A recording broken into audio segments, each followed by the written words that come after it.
ఏం చేయాలో అర్థం కాదు. ఆ సమస్య అప్పుడు మంచి సలహా ఇచ్చే వాళ్ళ పక్కన ఉంటే మనం కొంచెం ముందుకు మనం వెళ్ళిపోవచ్చు. సలహా అంటే చిన్న మాట.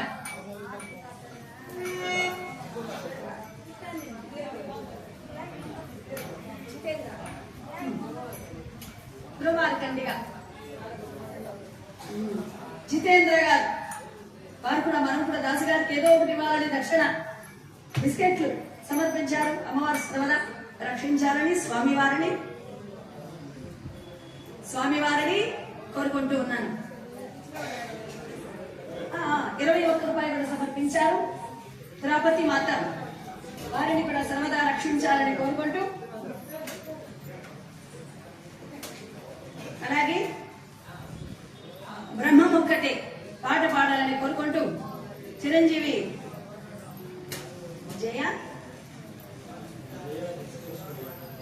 జయ డిజిటల్ స్టూడియో అంజిరాక్స్ పోలీస్ స్టేషన్ ఆపోజిట్. అవునవును, అది కూడా పాట ఉంది, పాడేద్దాం. 100 రూపాయలు బహుకరించారు. వారు కూడా మంచి మనస్సుతో ద్రౌపది మాత వారిని కూడా సర్వదా రక్షించాలని కోరుకుంటున్నాను. ఒక ఆయన అర్ధరాత్రి సలహా అంటే ఎలాంటి వాళ్ళని అడగాలి? మంచి వాళ్ళని, ఎవరిని పడితే వాళ్ళని అడగద్దు. అర్ధరాత్రి చెంబులో నీళ్లు తీసుకున్నాడు, గడగడ గడగడ తాగేశాడు. అందులో ఎలక పిల్ల ఉంది, దాన్ని మింగేశాడు. ఆయనకు అనుమానం ఎక్కువ. కడుపులోకి వెళ్ళిన ఎలక ఊరుకుంటుందా? ఇది నా పేగులన్నీ కొరికేస్తే నేనేం చేయాలి? భయపడ్డాడు. భయపడి ఆవులో సలహాలు రావు. అక్కడికి వెళ్ళాడు అర్ధరాత్రి. ఏమండి సలహాలు రావు గారు, తలుపు తీయండి. ఏమైందయ్యా అన్నాడు. నేను తాగుతూ ఎలక పిల్లని మింగేశా. అది నా కడుపులోకి వెళ్ళి ఏం చేస్తుందో ఏమో. అది పోవాలంటే ఏం చేయాలని సలహా అడిగాడు. 1000 రూపాయలు తీసుకొని సలహా ఇచ్చాడు ఆయన.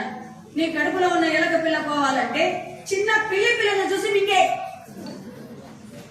ఈ పిల్లి వెళ్ళి ఎలకను చంపేస్తుంది గో అన్నాడు. ఈ ఎలకను మింగాను కాబట్టి ఇంకా పిల్లిని కూడా మింగక తప్పదు. సరే, కష్టపడి పిల్లిని కూడా మింగేస్తా. ఈ పిల్లి వెళ్ళి కడుపులో ఉండి ఎలకను చంపేస్తుంది. ఎలక పోతుంది, పిల్లి ఉండిపోతుంది కదా. అది పోవాలంటే ఏం చేయాలి? 2000 తీసుకొని సలహా ఇచ్చారు ఆయన. చిన్న కుక్క పిల్లను చూసి మింగే. ఇది వెళ్ళి పిల్లిని చంపేస్తుంది గో అన్నాడు. కష్టపడి కుక్క పిల్లను మింగేస్తా. ఈ కుక్క పిల్ల వెళ్ళి కడుపులో ఉండే పిల్లిని చంపేస్తుంది. కుక్క ఉండిపోతుంది కదా, పేగులుండి కొరికేస్తుంది కదా. మరి ఆ కుక్క పిల్ల పోవాలంటే నేనేం చేయాలన్నాడు. 4000 తీసుకొని సలహా ఇచ్చాడు. ఇంత ఎలకల మంది మింగే, నువ్వే పోతావు గో అన్నాడు. అట్లాంటి వాళ్ళ సలహా అడగకూడదు. మంచి వాళ్ళని వదలొద్దు, చెడ్డవాళ్ళ దరి చేరొద్దు. డబ్బులు ఇచ్చైనా చెడ్డోళ్ళను వదిలించుకో. మంచోళ్ళైతే ఖర్చైనా సరే వదలొద్దు, చెడ్డోళ్ళ దరి చేరొద్దు. మరి ఇక్కడ మంచి సలహా ఇచ్చారు గంగుబట్టి గారు. వెదురుకుప్పం చెప్పండి. పాలకుంట చేను ఎన్ యశోదమ్మ గారు, వైఫ్ ఆఫ్ నరసింహారెడ్డి గారు, రిటైర్డ్ టీచర్. వారు కూడా మంచి మనసుతో గుడికి 1000 పదహార్లు, దాసి గారికి 50 రూపాయలు సమర్పించారు.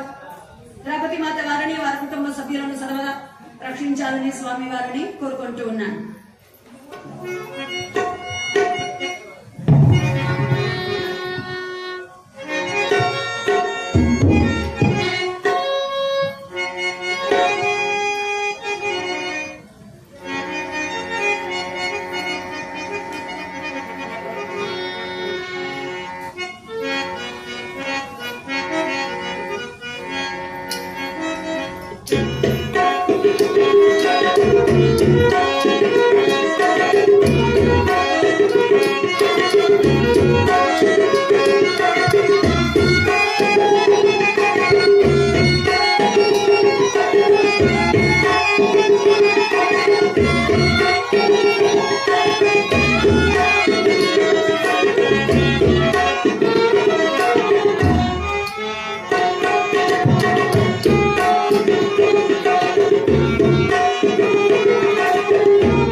బయలుదేరారు విరాట్ రాజు గారు. సైన్యాధిపతి బయలుదేరాడు. సైన్యాధిపతికి కొంచెం అహంకారం. ధనమున విద్యయి వంశమును దుర్మతులకు మదమ్మునరించును, సజ్జనులకు అనుకువ వినయము నవ్య తెచ్చు నుర్వినాద అన్నారు ప్రస్తోపన పద్యాల్లో. ధనము విద్యా వంశం ఈ మూడింటి వలన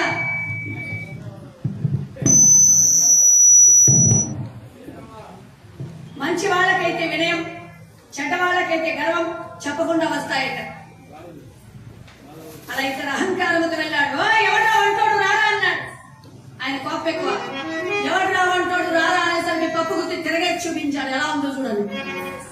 అయ్యి బాబోయ్ అన్నాడు. వెనక్కి తిరిగాడు. పడ్డాడు, లేచాడు. ఎవరో తోసినట్లు అనిపించింది. మళ్ళా పడ్డాడు, లేచాడు, పడ్డాడు, లేచాడు. పండు రాలిపోయాడు. ప్రభు దండాలండి. ఏమైంది నాయన అన్నాడు. ఏమి లేదండి, ఎవడ్రా వంటోడు అన్నానండి, పప్పు గుర్తి చూపించాడండి ఆయన. తర్వాత ఏమైందో నాకే తెలియలేదండి. పప్పు గుర్తి చింతమానులా ఉంది. ఆ పప్పు గుర్తి చూపించాడంటే ఏమైందో నాకే తెలియదు. ఎవడ్రా వంటోడు అనద్దు, ఒరే అనద్దు. ఏమయ్య వంటలైనా వస్తాడు. మర్యాద ఇచ్చి పుచ్చుకోవడం మానవ సహజ ధర్మం. మనం మర్యాదగా మాట్లాడితే ఎదుటి వాళ్ళు మర్యాదగానే ఉంటారు. ఈసారి వెళ్ళి ఓ వంట స్వామి రాను.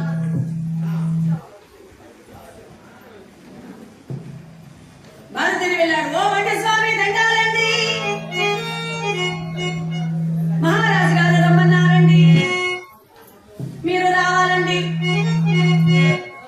యుద్ధము చేయాలండి. అర్థమైంది. నువ్వు ఇలా రానాయన, మహారాజు గారు రమ్మన్నారు, మళ్ళీ యుద్ధం చేయాలి. అవునా? అవును అంతేనండి. ఇలా రానాయన అన్నాడు. అయితే భయపడిపోయాడు. నన్ను పిలుస్తా ఉన్నాడు.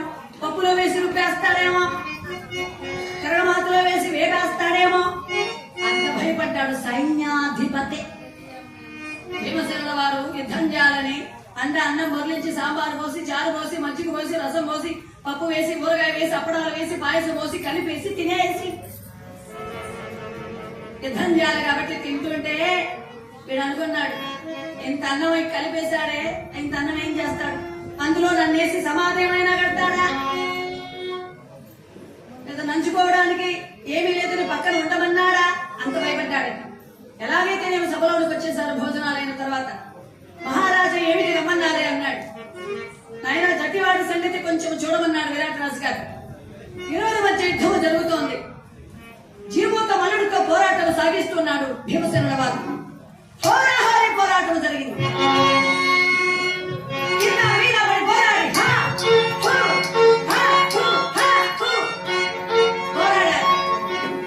భీమసేనుల వారు అమితమైన బలముతో యుద్ధము చేయగా జీమూత మల్లుడికి అర్థమై, జీమూత మల్లుడి నీవు భీ అన్నాడు. జీమూత మల్లుడి కింద పడివేసి ఒక దెబ్బ వేశాడు. ఓడిపోయాను,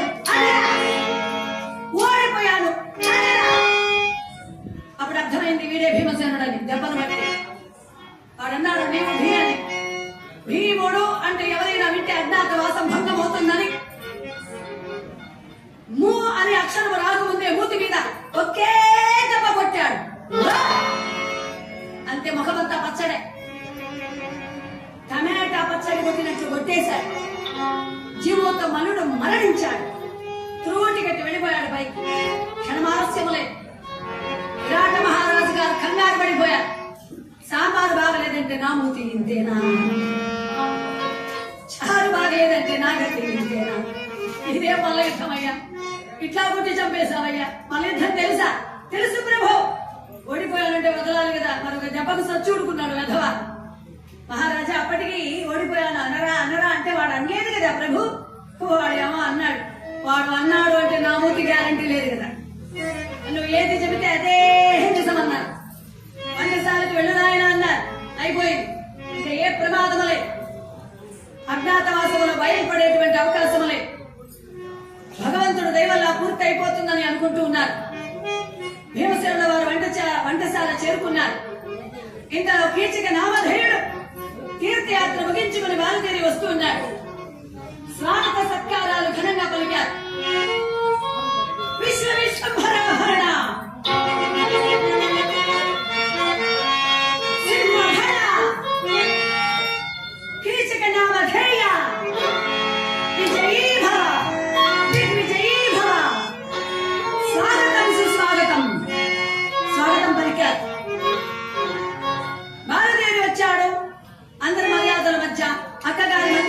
వస్తున్నాడు కీచకుడు. అదే సమయానికి ద్రౌపది అమ్మవారు సురేష్ దేవి గారు అడిగారని వీణ వాయిస్తూ ఇలా గానం చేస్తున్నారు.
వేసింది నా మనసుకు బంధం.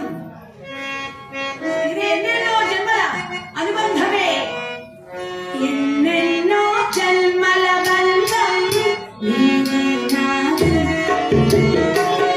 జన్మటికి మారని మాట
ఎన్నెన్నో జన్మల బంధం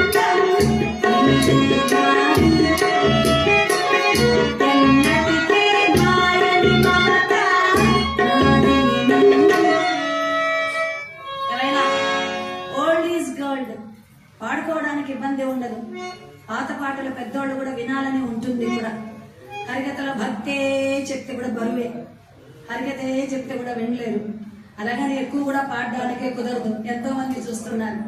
కాబట్టి కొంచెం తగ్గించాలి. మన ఏరియాలో మంచి పాటలు బాగా వింటారు, కానీ మన ఈ చవటగుంట మహాభారతాన్ని ఎందరెందరో చూస్తున్నారు.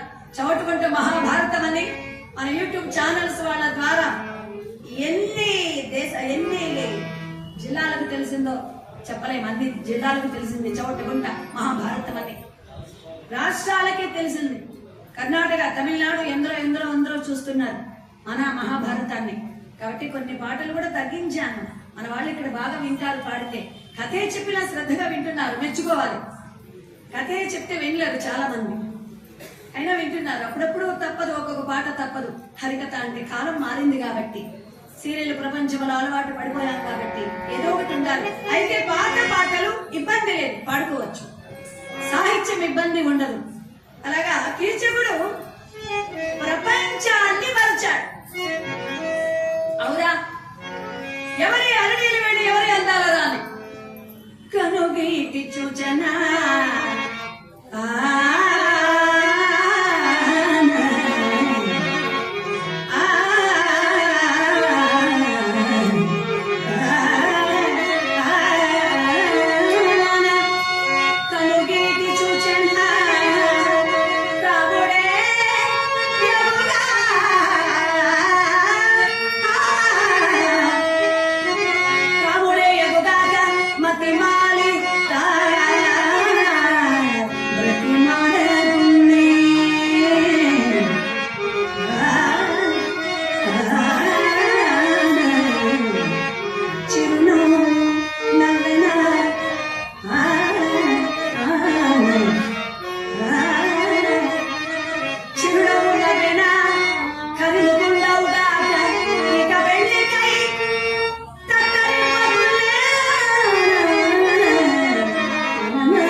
అయినా మన్మధుడైనా సరే ఈ అమ్మాయి చూసిందంటే రతీదేవుని వదిలేస్తాడట.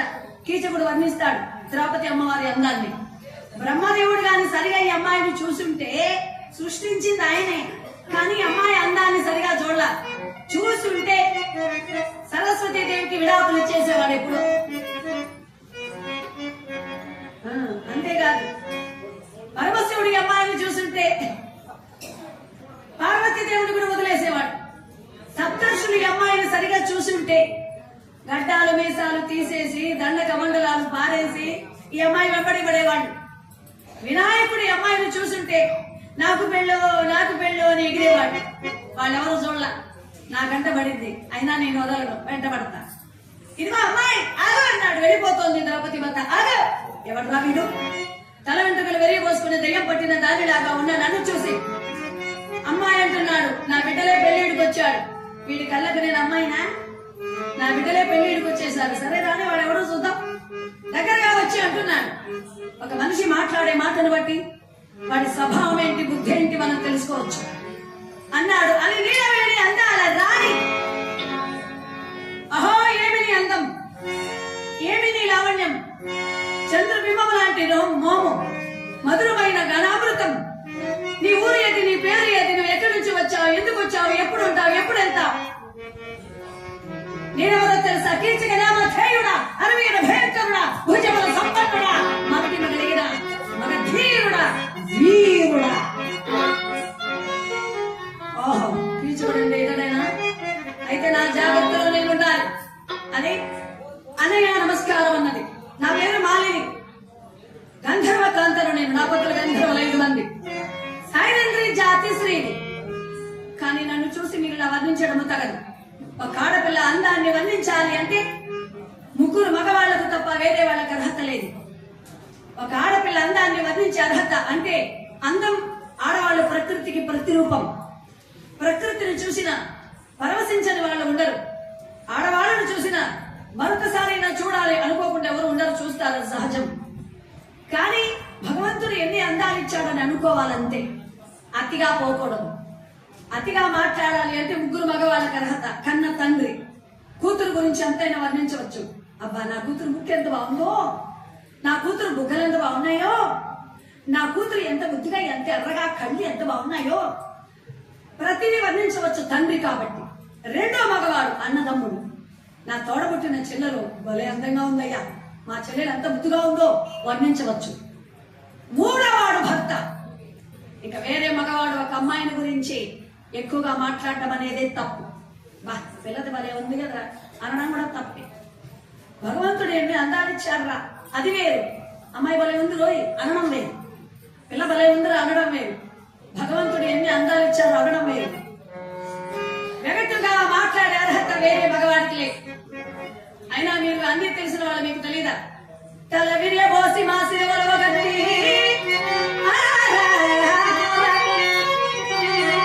శివశక్తి వాళ్ళ నలుగురు నన్ను గాంచి మీరుటి పలక ధర్మమగునే, మీరుటి పలక ధర్మమగునే, చిరునల్ల తరుగు కలుగున భరాభవం ఆయువు నశించు వాయిదము కలుగు పరకాంతల భయం కన్న పాపం కలదే.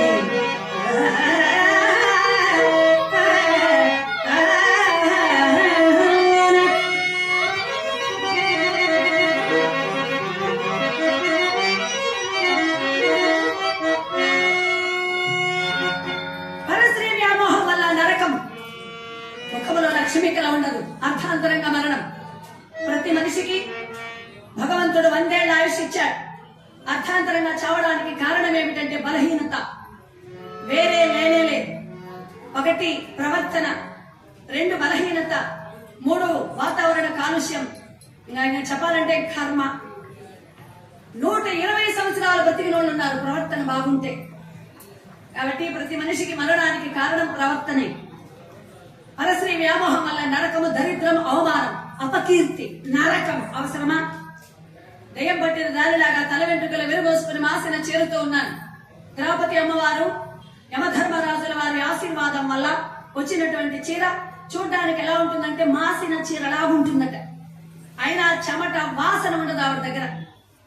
చెడు వాసన రాదు ఆవిడ దగ్గర. అది యమధర్మరాజుల వారి ఆశీర్వాదం. సుగంధము సువాసనలు తప్ప వేరే రాదు. అలాంటిది మాసిన చెడుతో ఉన్న నన్ను అన్నయ్య మీరు ఇలా మాట్లాడడం భావ్యం కాదు, పరస్త్రీలతో ఇలా వ్యవహరించరాదు, మీకు తెలియని ధర్మమా, నన్ను వదిలే, నేను వెళ్ళాలి సుదేశన దగ్గర, నేను దాసి అన్నాడు కీచకుడు. భలా మాలవే భలా, ఒక దాసికి ఇంత సామర్థ్యం ఉండదు, నువ్వు దాసివి కానే కాదు, నేను నమ్మను. వాడేవి సామాన్యుడు, కీచకుడు ఏమి సామాన్యుడు, నువ్వు దాసి అంటే నేను నమ్ముతానా? నువ్వు దాసివి కానే కాదు, నాకు తగినటువంటి దానివి నువ్వే, నిన్ను వదిలే ప్రసక్తే లేదు అన్నాడు వాడు. పూర్వీడు గోంపదగా ఎవరా లేదు, ఇంతగా చెప్తాలా అంటున్నాడు. ఏమనుకున్నావు నేను పతివ్రతను, చెబితే అర్థం కాదా, మాటలు అర్థం కావా? నా జోలికి రావద్దు, నా పతులు గంధర్వులు చంపేస్తారు, లేదా నేను చంపేస్తా, నన్ను ముష్టకు పతివ్రత.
ఇలాంటి సమయంలో Nemalikunta Vasuki Nagaratnam retired driver RTC వారు కార్యక్రమానికి 520 రూపాయలు, దాసు గారికి 20 రూపాయలు తగ్గినట్లు ఉంది కదా.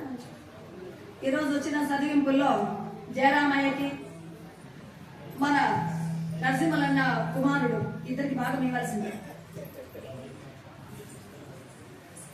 అది అసలు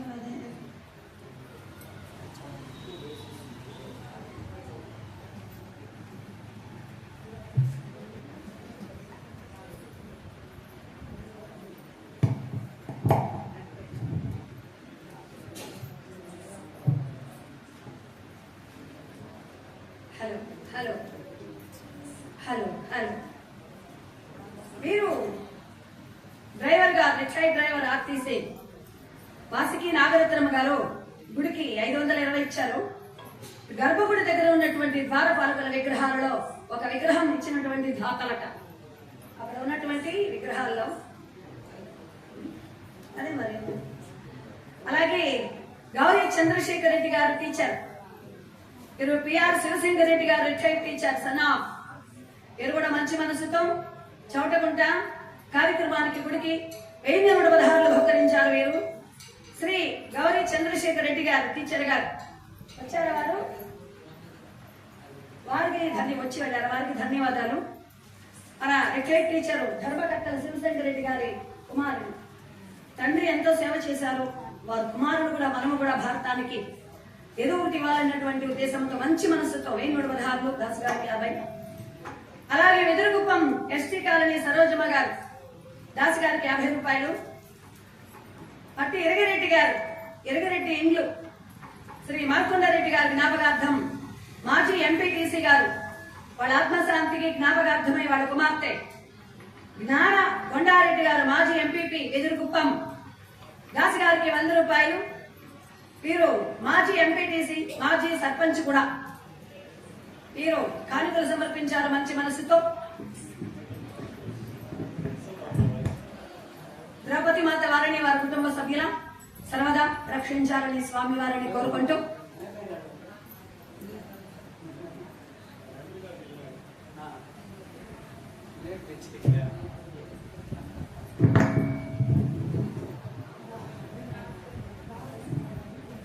హలో హలో జై ఇందిరా రమణ గోవింద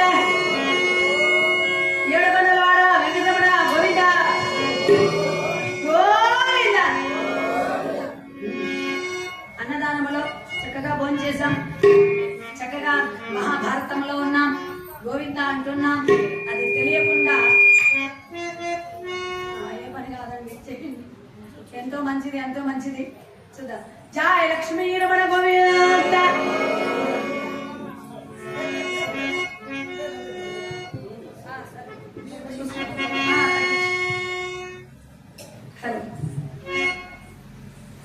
అలాగే ద్రౌపది అమ్మవారు అన్నది నా జోలికి రావద్దు అని. కీచకుడు అన్నాడు మాలిని పరసతి సంగమమున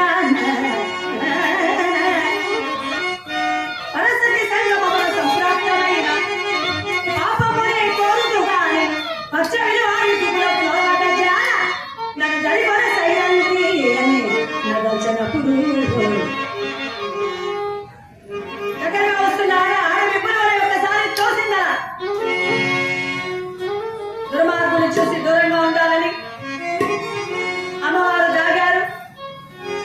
ఒక ఎద్దుల బండి వస్తే 5 బారులు దూరం పోవాలట, గుర్ర బండి వస్తే 10 బారులు దూరంగా ఉండాలట, ఒక ఏనుగు వస్తే 100 బారులు దూరంగా ఉండాలట, ఒక దుర్మార్గుడైన మనిషి వస్తే చెప్పరానంత దూరం వెళ్ళిపోవాలట. అమ్మవారు దూరం అయిపోయారు. కీచకుడు అక్క చెంతకు వచ్చి నమస్కరించాడు. నాయనా బాగున్నావా అన్నది. అక్క ఎవరు అమ్మాయి? సాయంత్రానికి నా మందిరానికి పంపిస్తావా లేదా ఈ సామ్రాజ్యమే సర్వనాశనము చేయమంటావా? రెండో మాటే లేదు. నా మాట వినవద్దు అన్నది, కానీ వినలేదు. మంచి మాటలు చెబితే వింటారా అండి? చెప్పిన మాటలు, మంచి మాటలు అందరూ వింటే సమస్యలు ఎందుకు వస్తాయండి? అసలు వినలేదు. పంపిస్తావా, చస్తావా, రాజ్యాన్ని నాశనం చేయమంటావా? ఏదో ఒకటి చెప్పమన్నాడు. అక్క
చేస్తానని అన్నది. ఆవిడ పతివ్రత అయింది నిజమైతే, గంధర్వులు ఉన్నది నిజమైతే, ఆవిడను పంపిస్తే గంధర్వులు ఆవిడని కాపాడుకుంటారు. పంపించడం వల్ల నా రాజ్యాన్ని నేను కాపాడుకుంటాను. పంపించక తప్పదు. కారణం ఏంటంటే వాడు దుర్మార్గుడు. గంధర్వులే ఆవిడ్ని నన్ను కాపాడగలరు అని ఆలోచించింది. ద్రౌపది అమ్మవారు వచ్చి ఏమిటమ్మా అలా ఉన్నావంటే తలనొప్పి మాలని అన్నది. మధురు తీసుకో అమ్మా అన్నది. ఈవిడ మన మందిరములో మేలైన మధువు లేదు, నా తమ్ముడి మందిరములో ఉంది తీసుకురా అన్నది. మేలైన మధువు ఉంది తీసుకురమ్మన్నది. అమ్మా నేను వెళ్ళలేదని బాధపడింది ద్రౌపది మాత్రం. కానీ వినలేదు శ్లేష్ణాదేవి. ఆ రోజే నేను చెప్పాను, మగవారితో మాట్లాడను, పలువిప్పినవను, పరుల ఇళ్లకు వెళ్ళనని అన్నాను కదమ్మా. మీరు సరేనన్నారు కదా. మాలిని, నా తమ్ముడు నీకు తమ్ముడు కదా, నా ఇల్లు నీళ్లు కదా ఓ అన్నది. ఏం చేయలేక భయపడుతూ బయలుదేరింది. ఎందుకు? ప్రాణం పోతుంది కాదు, ప్రాణం పోతుందని కాదు, పరువు పోతుందని. మనము భయపడినా మనము కాపాడుకోలేని ప్రాణాలు. భయపడిన అవి ఎప్పుడు పోతాయో ఎట్లా పోతాయో మనకు తెలియదు, అది మన చేతుల్లో లేదు. మనం కాపాడుకోవలసింది పరువు ప్రతిష్టలు. వాటికి ఎక్కడ భంగము కలుగుతుందోనని భయపడి వెళుతోంది, పరువు పోతుందని. మన చేతుల్లో ఉన్నది మనము కాపాడుకోగలిగింది ఒక పరువు ప్రతిష్టలు మాత్రం, అది మన చేతుల్లో ఉంది. ప్రాణం అనేది మన చేతుల్లో లేదు. అందుకని భయపడుతూ వెళుతోంది అమ్మవారు. ఇక్కడ కీచకుడు కలలు కంటున్నాడు, కలవరిస్తున్నాడు.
ఆంజనేయ స్వామి వారికి రామయ్య రూపమే ఎలా కనిపిస్తుందో అలా జపం చేస్తున్నాడు. అంత పిచ్చోడైపోయాడు ద్రౌపది అందాన్ని చూసిన కీచకుడు. ఆవిడ అందం అలాంటిది.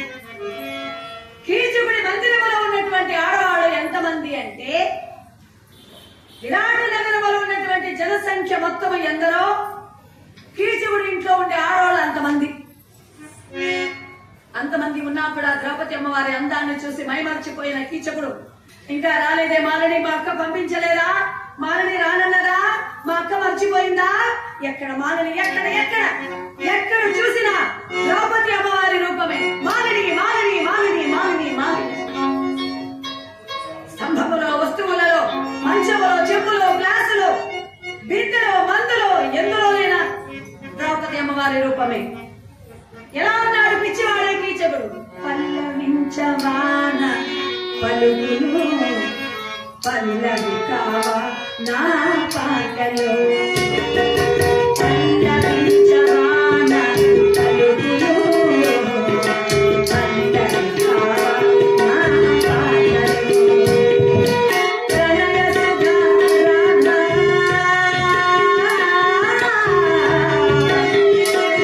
నా బ్రతుకు నీది కాదా, పల్లవించవాన పలుకులు పల్లవి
లేచారు, అంత దూరం వెళ్ళాడు.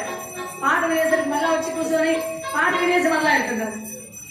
అంత శ్రద్ధ ఇక్కడ పాటలంటే మంచిది, బాగా వింటారు. అంటే పాత పాటలు బాగుంటాయిలేండి, బాగుంటాయి. ఇంకా శివ శివ శంకర్ ఏదో కూడా పాట అడిగారు. పెద్ద ఆయన ఉన్నాడా? పెద్ద ఆయన కూర్చొని ఉన్నాడా? వాడు అన్నాడా? ఉంటే వాడదా?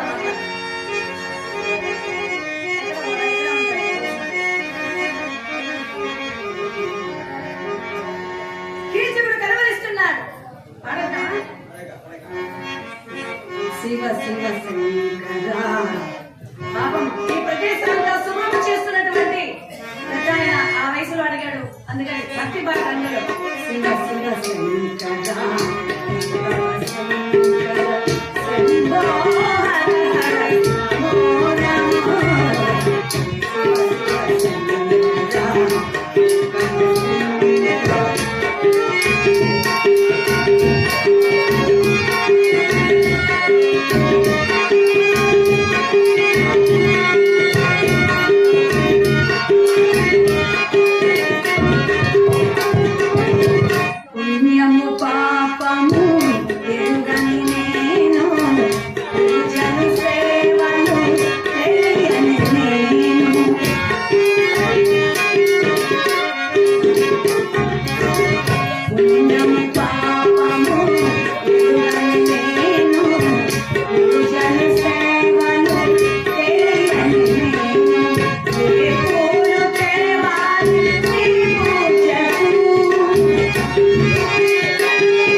పాడుకున్నాం. ఇప్పుడు కీచకుడు ఏం చేస్తున్నాడో చూద్దాం.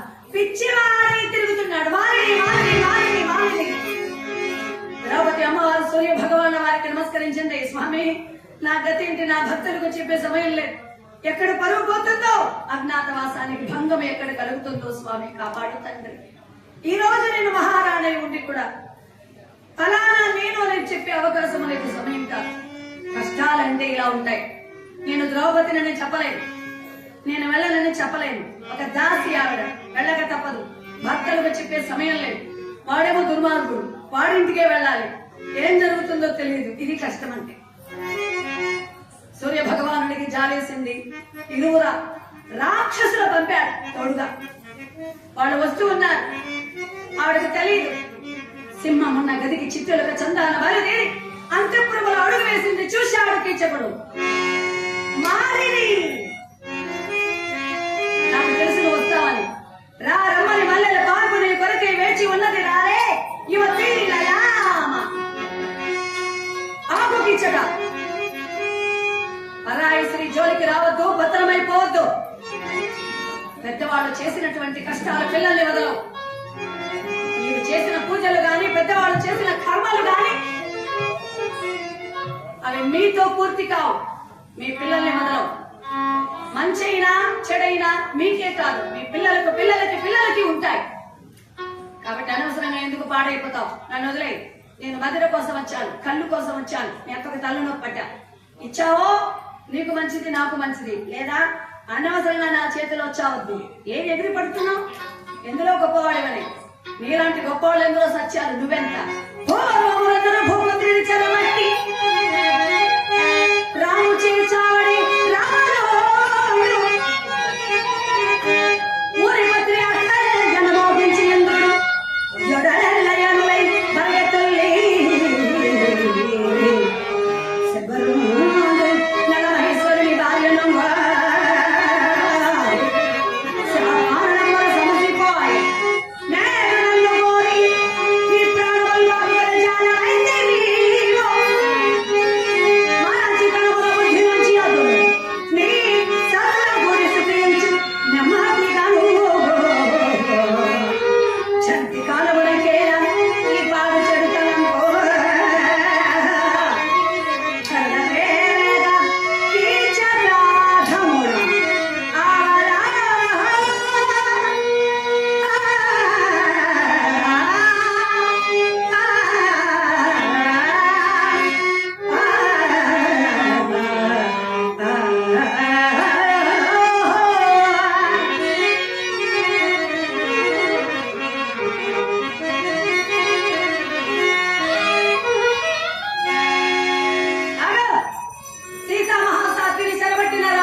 అస్త్ర పారంగతుడైనటువంటి వాడు, రాక్షసులకే రారాజైన వాడు. సీతమ్మ వారిని చెరబట్టిన కారణము చేత శ్రీరామచంద్రమూర్తి చేతిలో ఒకే ఒక్క బాణముతో చచ్చాడురా. నువ్వెంత, నీ బతికెంత? అవతల బోరా. నలమహేశ్వరుని భార్యని గోరిన శబరుడు శాపాల పాలైపోయాడు. అహల్యను మోహించిన ఇంద్రుడు ఎడులెల్లా శరీరమంతా యోనులైపోయాడు. కాబట్టి తప్పుగా మాలిని, ఇక్కడికి రావడం వరకే నీ ఇష్టం, వెళ్ళడం అనేది నా ఇష్టం. నువ్వు నాకు బాగా నచ్చావు. ఒక పతివ్రత అంటే ఒక గడసరి అందమైన ఆడదానికి ఉండవలసిన పౌరుషం, ఆత్మాభిమానం నీకుంది. అందుకే నువ్వు నాకు నచ్చావు. నిన్ను వదలనన్నాడు. నువ్వెవరు నన్ను వదలడానికి? నేనే వెళుతున్నా.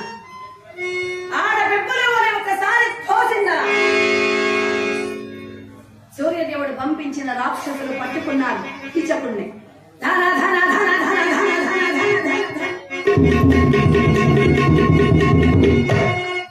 చితక బాధేశారు. అమ్మవారిదే సమయమని పారిపోతోంది. అన్ని దెబ్బలు తిని లేచి పరిగెడుతున్నాడు కీచకుడు. ఎవరు కొట్టారో వాడికి తెలియలే, ఎవరు కనపడలా. దెబ్బలైతే తగలుతా ఉన్నాయి, కాళ్ళు చేతులైతే ఇరిగిపోతా ఉన్నాయి, ఈ చెయ్యి వంగిపోతా ఉంది. వాడికి అర్థం కాల. అప్పటికైనా పతివ్రత జోలికి పోకూడదనన్న బుద్ధి రావాలి కదా. వాడికి తెలియలే, చెయ్యి వంగిపోతా ఉన్నాయి, కాళ్ళు ఇరిగిపోతా ఉన్నాయి, ఎమకలన్నీ ఇరిగిపోయాయి. అయినా సరే లేచి పరిగెడుతున్నాడు. వాడే మనిషి అండి. కుక్క కట కాళ్ళు ఇరిగిపోయిన మళ్ళా అతుక్కుంటాయి. ఆ ఎమకలకు అంత బలమట. అలా వాడిని అంత చిత్త కొట్టిన వల్ల పరిగెడుతున్నాడు. ద్రౌపది అమ్మవారిని వెంబడించి తరుముతూ ఉన్నాడు. అంత తరుముతున్నాడు. అమ్మవారు పరిగెడుతోంది, తరుముతున్నాడు, పరిగెడుతోంది, తరుముతున్నాడు. భీమయ్య చూశాడు. కట్టుకున్న భార్యను అవమానము చేస్తే ఏ మగవాడు సహించలేడు. భర్తల భార్య సగం, మగవాడి ఆత్మాభిమాన భార్య, మగవాడి గౌరవానికి కారణం, మగవాడి ఆనందం, మగవాడిలో సగం, మగవాడి పౌరుషం, మగవాడి ఆత్మాభిమానం, మగవాడి ఆనందం, మగవాడి కీర్తి, మగవాడిలో సగం ప్రాణం భార్య కావాలి. భార్యనేమన్నా అంటే ఏ భర్త భరించలేడు. తల్లే తిట్టిందనుకో, ఏమరా నీ పెళ్ళాం ఎట్లా చేస్తా ఉంది. భర్త అయినా సరే, తల్లి తిట్టినా సరే భార్యను ఒప్పుకోడు. తల్లి అయినా సరే. ఎందుకు? భార్య మీద ప్రేమ కాదు. భార్యను తిడితే పరోక్షంగా భర్తను తిట్టినట్లే. అది తల్లికి అర్థం కావాలి. కొడుకుందే నీ భార్య ఎట్లాంటిది ఇట్లాంటిది అంటే, మో ఎందుకు మా ఊరికే తిడతావు, ఒక మాట అన్నా అంటాడు. అమ్మనేమో అనలేకపోయినా.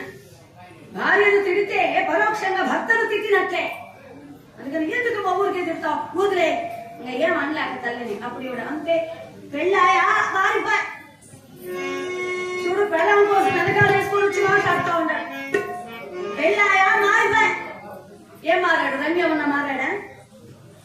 అంతకుముందు అమ్మ అమ్మ అమ్మ అమ్మ అనేవాడు. ఇప్పుడు పెళ్ళాం మీద ఒక మాట పన్నేడమ్మా. మన ఊర్లో కాదులే నేను చెప్పేది, ఆ పక్క. ఏంటి అంటే మగవాడి ఆత్మాభిమానం భార్య. కాబట్టి భర్త భరించలేడు. పరోక్షంగా భార్యను తిడితే భర్తను తిట్టినట్లే, భర్తను తిడితే భార్యను తిట్టినట్లే.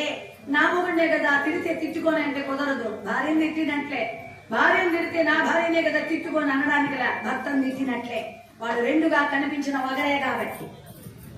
అందువల్ల ద్రౌపది అమ్మవారిని తరుముతుంటే భీమయ్య భరించలేకపోయాడు. భరించలేక అక్కడ విశాలమైన ఒక చెట్టు ఉంది, దాన్ని లాగేస్తున్నాడు. మామిడికాయలు తెచ్చావమ్మా, అరటికాయలు తెచ్చావనుకున్నాను. సరే సంతోషం, సంతోషం సంతోషం. పిలారి కుప్పం అమ్మగారు చాలా గొప్పగా చూశారు. నీలమ్మ గారు చాలా గొప్పగా మామిడి పళ్ళు కూడా తెచ్చారు. ఫలదాత శ్రీభావ ద్రౌపది మాత సర్వదా క్షమించారు. అంత దూరం నుంచి వచ్చినందుకు ధన్యవాదాలు. కళాభిమానం చాలా సంతోషం. మరి ఇక్కడ చెట్లు లాగేది ఇద్దరే. ఎవరు? ఒక ఆయన భీమసేనుడు. కోపం వచ్చిందంటే చుట్టుపక్కల ఒక చెట్టు ఉండదు. రెండో ఆయన ఎవరండి? ఆంజనేయుడు. ఆంజనేయ స్వామి వారు. ఆయన అంతే. వీళ్ళిద్దరు అన్నదమ్ములు కదా, కాబట్టి ఆ బుద్ధులు ఎక్కడ పోతాయి. చెట్టు లాగేస్తున్నాడు. ధర్మరాజుల వారు చూశారు. చెట్టు లాగితే తోక ఉంటే ఆంజనేయుడు లేకపోతే భీమసేనుడు అని అందరికి అర్థమైపోతుంది.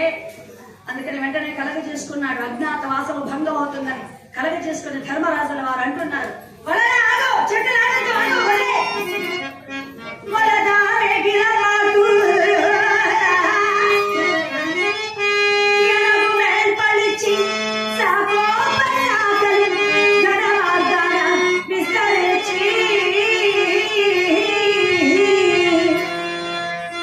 కూర్చు బాంధులక వృక్షము పంట కట్టెలకెందు భుజము లేవకో వలనా నీ బలమా భుజము పై జుబన్ పాడిగా గాగుమా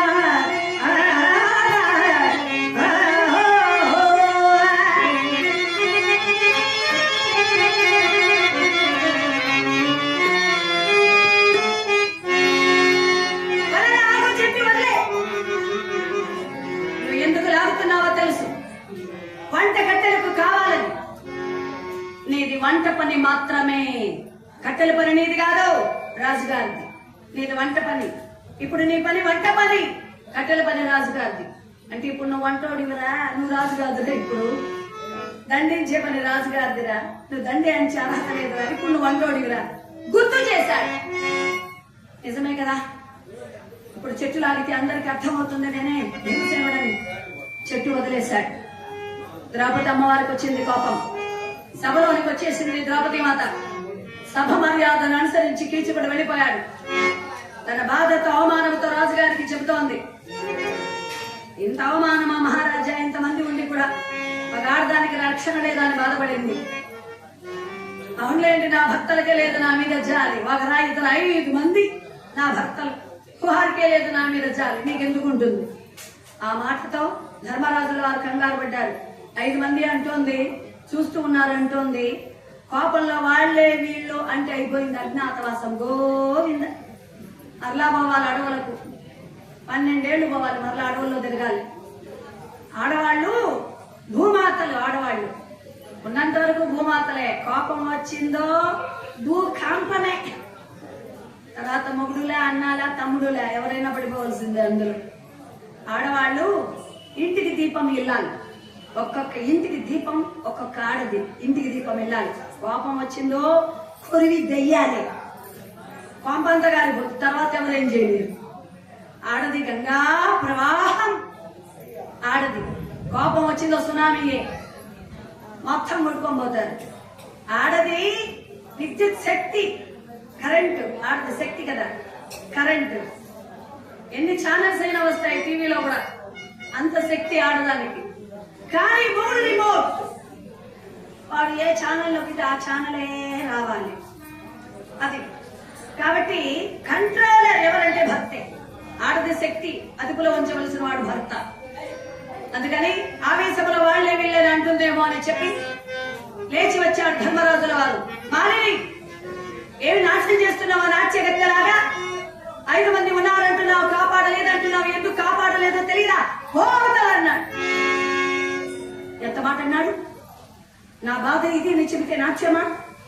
ఆడదానికి రక్షణ లేకపోతే, భర్తలకు చెప్పిన ఫలితము రాకపోతే, పుట్టినింటిలో చెప్పే టైము లేకపోతే ప్రభుత్వాన్ని ఆశ్రయించవచ్చు. ఆ ధర్మాన్ని బట్టి నేను అడిగాను, నా బాధ ఈయనకి నాట్యంగా కనపడిందా? భలే చెప్పారు గంగబట్టి గారు, భలే చెప్పారండి. నా బాధ మీకు కనబడలేదు, నాట్యం కనబడింది. ఎందుకంటే నా మొగుళ్ళు మంచోళ్ళు అయితే కదా నేను మంచిదాన్ని కావాలి. భర్తకే కొట్టింది దెబ్బ. తరుడి పుణ్యవతిగా వరుణి బట్టి ఏయగు, పాపేగును మగని బట్టి అయ్య, భర్తవర్తనమ్మే భార్యలు ఎందుండు ఈశ్వరాభిరామ నెరవేమ. భార్య చెడిపోతే భర్త తప్పు, కూతురు చెడిపోతే తల్లి తప్పు, కొడుకు చెడ్డవాడైతే తండ్రి తప్పు, శిష్యుడు చెడిపోతే గురువు తప్పు, మహారాజు చెడిపోతే పురోహితుడి తప్పు, ప్రజలు చెడిపోతే రాజు తప్పు. కాబట్టి భార్య చెడిపోతే భర్త తప్పు. మగుడు మంచోడైతే కదా భార్య మంచిది కావడానికి. కాబట్టి నా భర్తలు అలాంటి వాళ్ళు. నట్టు పకాడు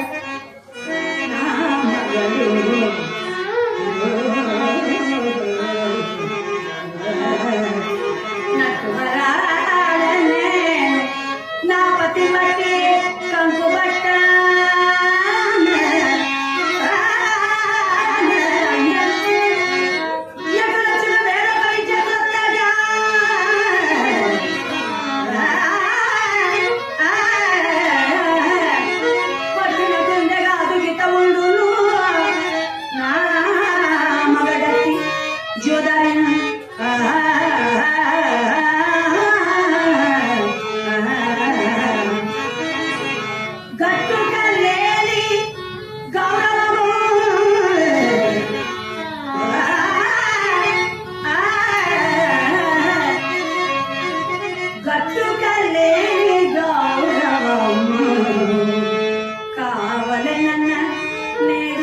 వచ్చునే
ఆటో మెకానిక్స్ భారతం బిడ్డ వీరు కూడా మంచి మనసుతో కార్యక్రమానికి గుడికి 2120 రూపాయలు, దాస్ గారికి 100, వాద్య బృందం వారికి కూడా 200 రూపాయలు బహుకరించారు. వీరు కూడా మంచి మనసుతో. S Sridevi wife of S Gundratnam garu దంపతులు, సింధూజ అదేవిధంగా మంజునాథ్ దంపతులు, లక్ష్మీ మెడికల్స్ వారు వీరు మంచి మనసుతో దాసి గారికి 100 రూపాయలు. అలాగే కార్యక్రమానికి గుడికి 5116 వాయిద్య బృందం వారికి 100, దాస్ గారికి 100, గుడికి 5116 లక్ష్మీ మెడికల్స్ వారు కానుకలు సమర్పించారు. వీరు మంచి మనసుతో ద్రౌపది మాత వారిని వారి కుటుంబ సభ్యులను కూడా సర్వదా రక్షించాలని కోరుతూ గతంలో వీరి ఆర్థిక సహాయంతో గుడి నిర్మాణం జరిగింది, పూర్తయింది. గతంలో కూడా గుడి నిర్మాణానికి సహకరించినటువంటి దాతలట వీరు. మంచి వాళ్ళ మంచితనం సహాయం వృధా పోదు. ఒక గుడికి కానీ ఏదైనా కానీ మనం చేసిన పనులు శాశ్వతం. ఆ రోజు ధర్మకర్తలుగా సేవ చేశారు, ఈ రోజుకు వాళ్ళ పేరు చెప్పుకుంటూనే ఉన్నాం. మనం ఎన్ని రోజులు ఉంటామో తెలియదు, మనం చేసిన పనులు ఉంటాయి. మనం ఎంతకాలం ఉంటామో తెలియదు, మన ప్రవర్తన ఉంటుంది, మన మంచితనం ఉంటుంది, మనం చేసిన పనులు బతికుంటాయి, మనం ఎక్కడ ఉన్నా ఎలా ఉన్నా. కాబట్టి అలా వారిని ఇప్పటికీ తలుచుకుంటున్నారు. ద్రౌపది మాత వారిని సర్వదా రక్షించాలని కోరుకుంటూ లేట్ ఓంకాస ఆచారి సైకిల్ షాప్ వారి జ్ఞాపకార్థం భార్య వరలక్ష్మి, వాళ్ళ కుమారుడు దుర్గాప్రసాద్ గారు తిరుపతి, వీరు కూడా మంచి మనస్సుతో గుడికి 516, దాస్ గారికి 50 రూపాయలు బహుకరించారు. K Jyothi wife of Jayaram దంపతులు, శ్రీనివాస టెక్స్టైల్స్ చౌటగుంట, వారు కూడా మంచి మనస్సుతో గుడికి 1120 రూపాయలు, దాస్ గారికి 100. వాళ్ళ వ్యాపారం చక్కగా అభివృద్ధి చెందాలని కోరుకుంటూ అమ్మవారికి గుడికి కానుకలు సమర్పించారు. ద్రౌపది మాత సర్వదా రక్షించాలని కోరుతూ మిట్టపల్లి హనుమంతరెడ్డి గారు తార్లబైలు వాస్తవ్యులు గుడికి 100, దాస్ గారికి 100 కానుకలు సమర్పించారు. అలాగే టి కోదండరెడ్డి గారు టైలర్ చౌటగుంట, గుడికి 1016, దాస్ గారికి 50 రూపాయలు. ద్రౌపది మాత వారందరినీ సర్వదా రక్షిస్తూ ఆయురారోగ్య భోగభాగ్యాలు ప్రసాదించాలని స్వామి వారిని కోరుకుంటున్నాను.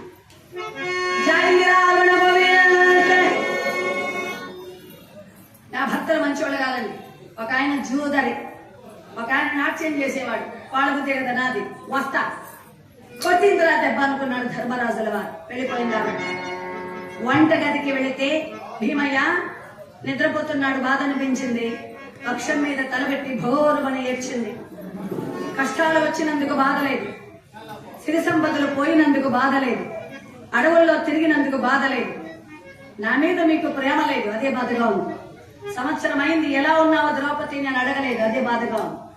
తిన్నావా లేదా అని అడగలేదు, ఎందుకంటే ఈ బతుకు 5 మందికి ఇల్లాలని అయ్యాను, అడవుల్లో తిరిగాను. అలనాడు ఒకనాడు సభలో దుశ్శాసనుడు, సైంధవుడు, ఈనాడు కీచకుడు. ఇదేనా నా జీవితం అని బాధపడింది. ఆచార ప్రకారంగా అక్షయపాత్రండి అందరూ తోచిన విధంగా అందులో వేయచ్చు. చాలా బాధపడింది ద్రౌపది మాత. భీమసేనుడు వారు లేచారు. ఆవిడ పడిన కష్టాలటువంటివి.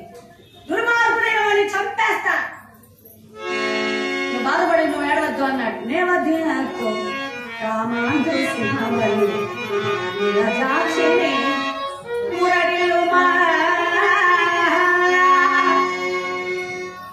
ఓదార్చాడు.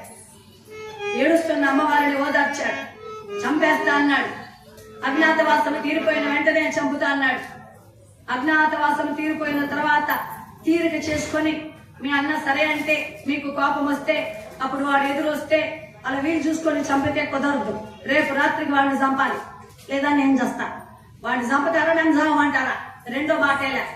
వెళ్ళి అంతఃపురం నుంచి దూకేస్తా. ఎలా చస్తుందే అనుకోవద్దు. అంతఃపురం నుంచి దూకేస్తా, లేదా విషం మింగేస్తా, లేదా బావుల్లో దూకేస్తా. ఈ ఆడవాళ్ళ కోపం వచ్చినప్పుడంతా పరిగెత్తి బావుల్లో దూకి దూకి దూకి ఇప్పుడు బావులే లేకుండా పోయారు. కోపం వస్తే పరిగెత్తేది, బావుల్లో దూకేసేది. ఇప్పుడు ఆ బాధ లేదులే. కోపం వస్తే బస్ ఛార్జీలు కూడా లేవు కాబట్టి బస్సులు అట్లెళ్ళి ఇట్లా వస్తే కోపం తగ్గిపోయాయి, మళ్ళీ ఇంటికి వచ్చేస్తారు. అలా ఎలాగైనా సరే వాడిని చంపుతారు, నన్ను చంపమంటారు. తప్పదా? తప్పదు. అయితే ఈసారి వెళ్ళు, అలవాటు పడిన వాడు మరలా వస్తాడు. వస్తే చెప్పు, రేపు రాత్రికి నర్తనశాలకు రారా అని చెప్పు. నేను నీ వేషముతో వెళ్ళి చంపేస్తాను. తప్పు లేదా? ఏ తప్పు లేదు, బాగున్నాడు. ద్రౌపది అమ్మవారు ఉద్యానవనంలో పువ్వులు పోస్తోంది. కీచకుడు అలవాటు పడ్డాడు, మరలా వచ్చాడు. వచ్చావరా? రారా నా బంగారు కొండ అనుకుంది. అయిపోయింది ఈరోజు రారా. ద్రౌపది అమ్మవారు ఇలా పాడారని అంటారు.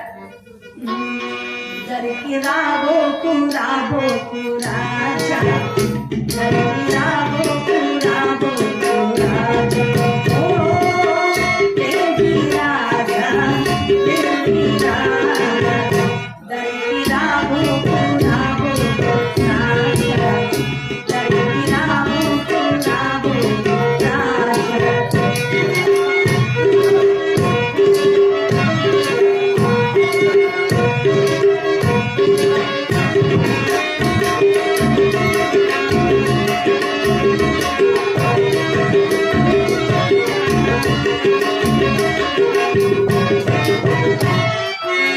మగువా మనసు కానగలేవో, కదని మారాయి మానగలేవో.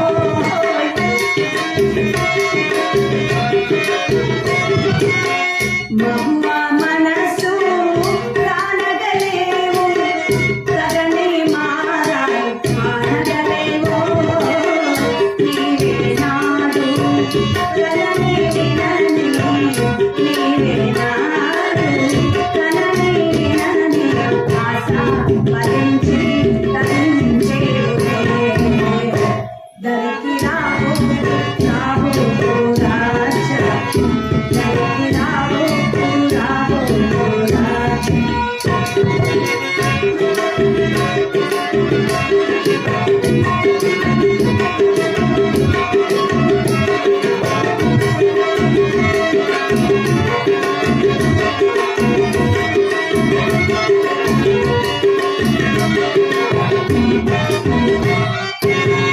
మరుని చరాల తెలివి మాలి, కరువు కోనాది ఎడగలమో.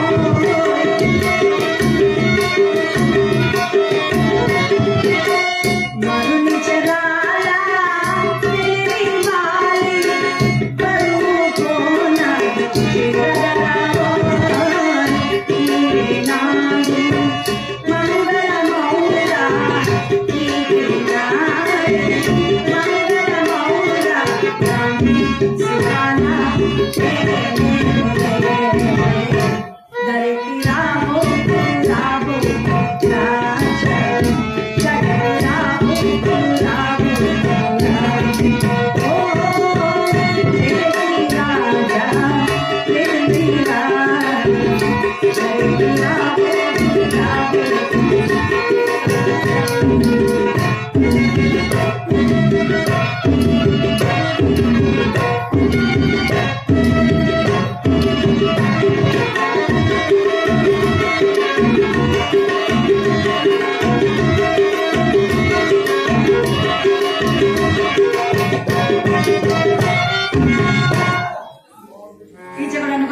ఇది నిజమైన కలయ. నిలబడినటువంటి మాలిని వెళ్లకుండా అలాగే ఉంది. మాలిని ఏమిటిదన్నాడు, ఈ రాజ్యం వచ్చింది మీకోసం, నేను వ్రత దీక్షలో ఉన్నాను, వ్రత సమయంలో నన్ను తాకితే చేస్తారు, కాబట్టి మీరు రేపు రాత్రికి నర్తనశాలకు వస్తే నా వ్రతం పూర్తవుతుంది, కాబట్టి నీ కోరిక నెరవేరుతుంది, నా కోరిక కూడా నెరవేరుతుంది. మాలిని నిజమా, నీ మీద ఒట్టు అంటే నువ్వే పోతావు బాగా. ఇప్పుడు రేపు రాత్రికి నర్తనశాలకు రండి, ఇప్పుడు వెళ్ళండి, ఎవరైనా చూస్తే బాగోదు. ఆడవాళ్ళ మీద ప్రేమ ఉంటే రాజు వీధిలో పడి నన్ను ప్రేమించండి ఎలా అర్థం చేసుకోవాలి, గాని వెళ్ళండి, వెళ్ళొస్తా. మాలిని ఎప్పుడు, రేపు రాత్రి రండి, వెళ్ళండి, వెళ్ళొస్తా. మాలిని ఎన్ని గంటలకి, రేపు రాత్రి 9 గంటలకి వెళ్ళొస్తా. మాలిని ఎవరెవరు, ఊరందరినీ తీసుకురావద్దు, ఒకటి రా, వెళ్ళొస్తా. మాలిని పోరి వీడు దొంగ దగ్గర వీడు బార్డర్ అనుకుని ఆవిడ వెళ్ళిపోయింది, కనుమరుగైంది. భర్తతో చెప్పింది, భీమసేనుడు వారు వెళ్ళొస్తా అన్నాడు, నేను వస్తా అన్నది. మరి అమ్మాయిలాగా మార్చేయి, మరి ఎలాగో చీర కట్టింది. భీమసేనుడు వారు అంటే మనం ఎలా ఊహించుకుంటాం, బలంగా లావుగా అలా ఉండడు, చక్కగా నాజుకుగా అందంగా అలా ఉంటాడు. భీమసేనుడు అంటే బలం కాబట్టి మనం ఊహించుకుంటాం, బలంగా లావుగా అలా ఉన్నాడు, చాలా అందంగా ఉంటాడు. వృకోదరుడు అని మరొక పేరు భీమయ్యకి. అంటే ఎంత తిన్నా పొట్ట ముందుకు రాదట, నువ్వు ఎంతైనా తిను, ఎన్ని మూటలు బియ్యమన్నా తిను, పొట్ట మాత్రం ముందుకు రాదు ఆయనకి, అంత అందగాడు. మనము భీమసేనుడు అంటే బలంగా మనం ఊహించుకునేస్తాం, ఆ విధంగా అలా లేదు, చాలా బాగుంటాడు. ఏదో ఒక చీర కట్టింది, జడమయ్యాలంటే మాత్రం కష్టమైంది. ఆ పొగల్లో సగల్లో ఉండి ఉండి ఉండి వెంట్రుకలు రింగులుగా అది దుగినా రావట్లేదట, కష్టంగా ఎలాగో 2 కిలోల ఆముదం పోసి లాగేసి తాటిమాన్లాగా జడ వేసేసి నల్లటి రంగు ఎర్రటి కుంకుమ ఆ అందము చూసి ద్రౌపదమ్మకు నవ్వు వచ్చేసిందట. ఆహా, వాడు అందమో అని కొట్టుకున్నాడు గిల్లగిల్ల. మీ అందం చూస్తే తెలుస్తుంది వాడికి, మీ అందం అరచేతి మందం, వాడు చూస్తే బతకడిగా. మీ రూపానికి, ఆ చీరకి, మీ రంగుకి, ఆ కుంకుమకి, ఆ జడకి, ఆ జడ వంగట్ల లాగేం చేసింది జడ, ఆ జడ నిలబడి ఉంది, జడతో కొడితే చేస్తారు ఎవరన్నా. వ్యాపాకు చేతికిస్తే కోట కొండ గంగమ్మే అలా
బలంగా భోజనం అంతా తెచ్చేది మన జీరమయ్యే కదా.